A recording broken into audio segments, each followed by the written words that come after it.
한 주간 지역에서 가장 주목받은 뉴스와 여론을 소개해드리는 이슈 브리핑 시간입니다. 최근 전국적으로 극한 호우로 인한 피해가 잇따른 가운데 대구에서도 노곡동 일대가 침수 피해를 입었습니다. 당시 배수펌프장에 쓰레기를 걸러내는 제진기가 작동하지 않는 등 운영상의 문제가 드러나면서 인재가 아니냐는 비판이 나옵니다. 한국일보는 이번 사태의 원인을 취재했습니다. 노곡동은 금호강과 인접한 저지대로 2010년에도 호우로 침수됐는데요. 당시 사고 한 달 전 제진기를 설치했지만 작동하지 않았고 2013년에는 고지 배수 터널을 건설했지만 이번 침수를 막지 못했습니다.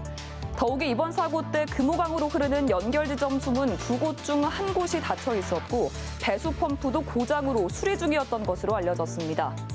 대구시는 당시 수문이 닫혀 있었고 제진기 가동도 중단됐지만 이것 때문에 물이 역류했는지는 조사가 필요하다고 밝혔습니다.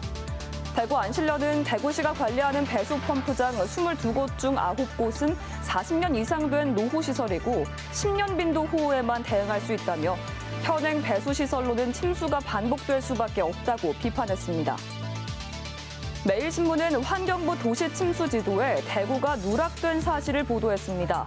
대구시가 자체 시스템 구축을 시도했다 중단하면서 환경부가 뒤늦게 제작 중인데요. 문제는 완료 시점이 9월이라 올해 장마철에는 활용이 어렵다는 겁니다. 대구시는 시스템 구축 비용이 많이 들고 침수 정보를 공개하면 집값이 하락한다는 민원이 많아서 포기할 수밖에 없었다고 밝혔습니다. 영남일보는 사설을 통해 기후위기 대응책의 재정립의 필요성을 강조했습니다. 해마다 발생하는 집중호우 피해는 기후위기에 대한 안이한 인식과 미흡한 대응이 부른 참사라고 주장했습니다. 극단적인 기후가 일상화되며 뉴노멀이 됐지만 배수 저류 시설이 수십 년 전 감수량 기준으로 설계돼 피해가 클 수밖에 없다고 지적했습니다. 100일 앞으로 다가온 정상회의를 앞두고 에이펙 준비를 위한 발걸음도 빨라지고 있습니다. 현재 경주 보문단지에 위치한 화백 컨벤션 센터와 미디어 센터, 정상들의 숙소, 만찬장 등은 9월 말 완공을 목표로 공사 중입니다. 이번 행사에는 전 세계에서 기업 최고 경영자들과 관광객들도 대거 찾을 것으로 예상되는 만큼 경제적 파급 효과도 상당할 것으로 예상됩니다. 에이펙 정상회의가 100일도 채 남지 않았습니다. 회의가 열리는 경주에서는 21개국 정상과 글로벌 기업인 등 3만여 명을 맞이하기 위한 준비가 한창인데요. 경북도민일보는 경북도의 지원 상황을 취재했습니다. 경북도는 경제인 행사를 위해 기반시설 정비, 행사 운영, 문화행사 지원 등 3개 분야 13개 사업을 추진합니다.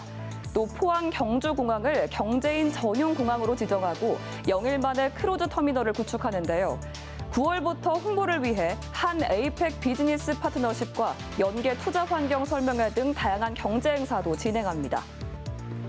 중앙일보는 기반시설 부족 문제를 짚었습니다. 관련 시설 공정률은 만찬장 25%, 미디어 센터 50%, 숙소는 65% 수준에 그치고 있습니다. 경제 전시장과 에이펙 홍보관 등도 회의 직전까지 공사하거나 제때 완료할지 우려스럽다고 전했는데요. 또 경주 보문단지의 도로 인프라가 부족하고 인근 도시와 이어진 국도가 한두 개뿐이어서 방문객과 행정, 치안 인력이 몰리면 큰 혼잡이 빚어질 수 있다고 꼬집었습니다. 국민일보는 새 정부의 역할을 주문했습니다. 최근 국회 에이펙 특위가 외교부와 경북도, 경주시 등의 협업이 제대로 이루어지지 않는다고 지적했는데요. 준비 소홀과 무능 행정으로 대회를 망친 새만금 잼버리 사태의 악몽이 생생하다며 범정북적 기구를 통해서라도 준비 상황을 매일 점검하고 알려야 한다고 주장했습니다.